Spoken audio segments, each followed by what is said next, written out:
उत्तर भारत के एक गांव में स्थित बालाजी धाम एक ऐसा पवित्र स्थल जहां लोग भूत प्रेत, तांत्रिक बाधा और अदृश्य शक्तियों से मुक्ति की प्रार्थना लेकर आते हैं।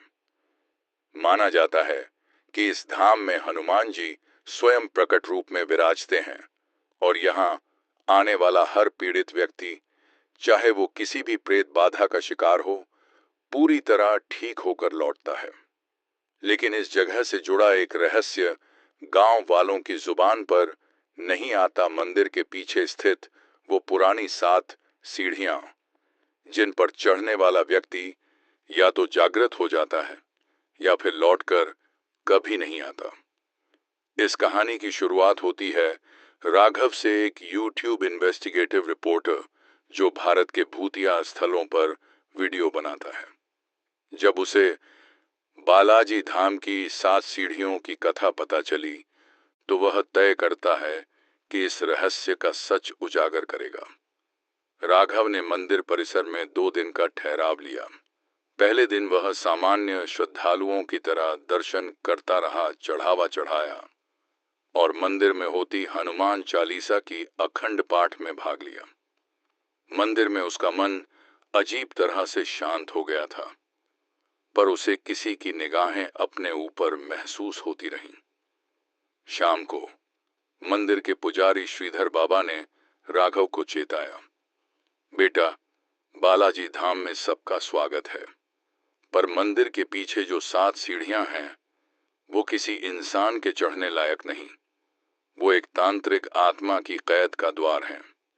कई सालों पहले एक सिद्ध तांत्रिक ने उस जगह साधना की थी और असफल होने पर वहीं मारा गया। उसकी आत्मा आज भी किसी शरीर की तलाश में है।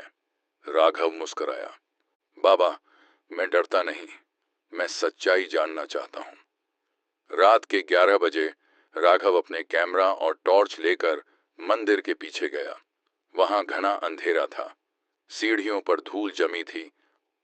हर सीढ़ी पर कोई न कोई लाल निशान बने हुए थे, जैसे रक्त से बने तांत्रिक चिन्ह। जैसे ही उसने पहला कदम रखा, हवा भारी हो गई। दूसरा कदम और मंदिर के घंटों की ध्वनि दूर कहीं गूंजने लगी। तीसरा कदम और उसके फोन की स्क्रीन अपने आप बंद हो गई। जैसे ही राघव ने चौथी सीढ़ी पर कदम रखा, सामने एक काले वस्त्रों में लिपटा आकृति दिखाई दी। उसका चेहरा राख से भरा, आंखें जलते कोयले जैसी और गले में मुंडमाल की माला। उसने कहा, तू आया है मेरा द्वार खोलने? राघव कांप गया, लेकिन हिम्मत जुटाकर बोला, तू कौन है? वो हंसा, मैं हूं रुद्राक्षण, वो तांत्रिक जिसने हनुमान को चुनौती दी थी। मेरी साधना अधूरी है, मुझे सिर्फ एक देह चाहिए, तेरी। तभी राघव की जेब में रखी हनुमान चालीसा की छोटी किताब में से अचानक तेज प्रकाश निकला। वह किताब राघव को मंदिर में एक बूढ़ी महिला ने दी थी, जो अब उसे कहीं नहीं दिख रही थी। रुद्राक्षण चीखने लगा, नहीं, ये शक्ति नहीं, ये मुझे फिर जला देगी। राघव ने कांपती आवाज में चालीसा का पाठ शुरू किया। जय हनुमान ज्ञान गुण सागर। उसका शरीर कांप रहा था, पर शब्द अपने आप निकलते जा रहे थे। जैसे ही चालीसा खत्म हुई, 7 सीढ़ियां एक साथ कंपन करने लगीं। वो धीरे धीरे धुआं बनकर गायब होने लगी और वहां बस एक राख का ढेर रह गया। राघव बेहोश होकर गिर पड़ा। अगली सुबह मंदिर के सेवक उसे सीढ़ियों से दूर पाते हैं। उसके पास वही जली हुई चालीसा की किताब थी।